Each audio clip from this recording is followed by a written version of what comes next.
So our last episode ended with a cliffhanger. My Nikon Z6 III broke. That's what we call a cliffhanger. And you guys went nuts. You can't wait to hear what happened to this Z6 III. Oh, wait a minute. This is not the Z6 III. I just want to show you these. They're pretty cool looking. Not sponsored by Nike. All right, let's get to the Z6 III.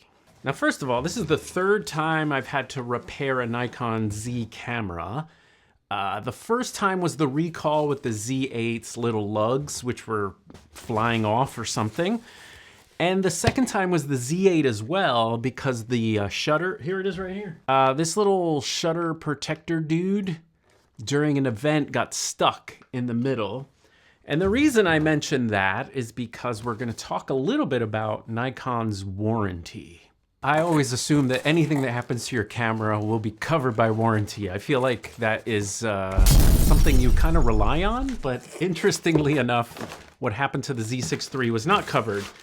And I kind of understand. I spoke to someone about it. So here's what it looks like when it returns from repair. And let me open this so I don't annoy you. Ta-da! This is what it arrives like, all wrapped up like a little present for you.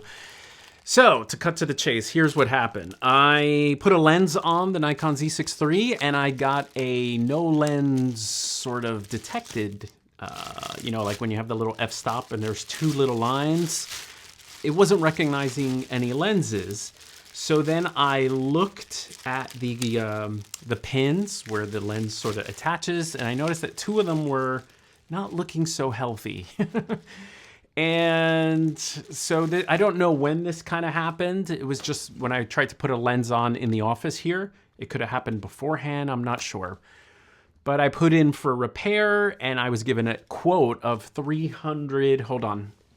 It's not in the paperwork, I'll put it here. That's how much I spent on the repair. And at first I was kind of like, listen, that is kind of a mechanical failure of the camera, which I've purchased within the year. Shouldn't it be covered by warranty? And I called Nikon Repair, and I spoke to a wonderful person at Nikon Repair that explained it. Didn't make it less painful paying $300, but I understood. So let me kind of let you know what they said. It goes a little something like this. Repairs are a case-by-case thingamabob. So for example, with the Z8 shutter cover, the technicians sort of analyzed that and sort of determined that the Z8 shutter that closes the sensor was a mechanical failure that wasn't my doing. It's something that was, you know, because of manufacturing or because of failure of some part. So that was covered by warranty. Obviously the little, you know, the little strap lugs were covered because that was a recall. So that's the Z8, sending it back for repair. So then I asked, what's covered, what's not covered? Obviously, if I drop my Z6 III and it cracks and breaks, it's totally my fault. I understand that is not covered by warranty, of course. So I kind of asked, is it considered something, you know, is it like a fine line where it's something that the consumer breaks versus something that breaks that shouldn't have? And again, I was told it's a case-by-case basis, and it was determined that my two little pins on the mount really could have happened because of over torquing a lens, or what I was thinking is maybe I use the FTZ adapters. Sometimes they're a little tight.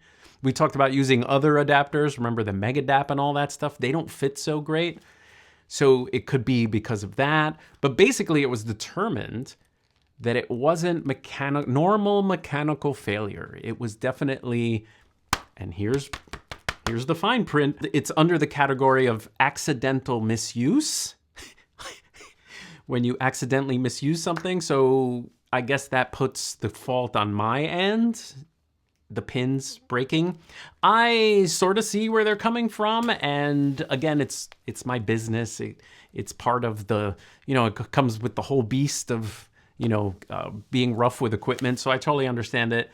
But if I was a consumer and this was my only camera and my first Nikon and this was my experience, I think maybe I would be a little bit sad about paying $300 after paying $2,500 for the camera. You get it, especially when it's like 2 little pins and maybe it shouldn't have cost that much. I'm not sure. And then I asked, would it have helped if I was a member of Nikon Professional Services? And the technician let me know that maybe a little bit. As a professional, if you're part of NPS, then repairs are, expedited. They're a little faster.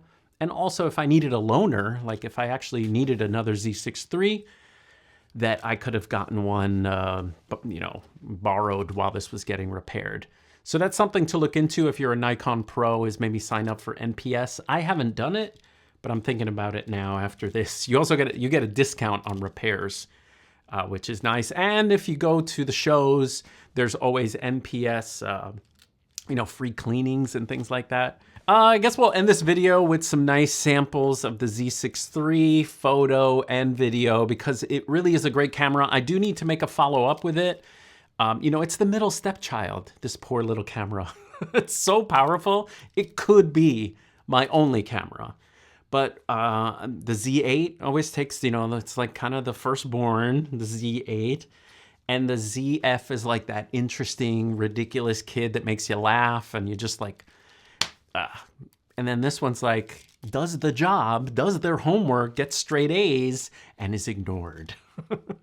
So thank you, Z6 III. I'm glad you're back in the family. I hope that sort of clears stuff up. Maybe leave a comment on an experience with Nikon Repair, and maybe we can use it as sort of a little reference on what people paid and maybe what repairs you had to do with your camera. And I still recommend the Z6 III, absolutely. And I'll be sure to make more videos about the camera. Again, I am sorry. All right, I'll see you guys next time.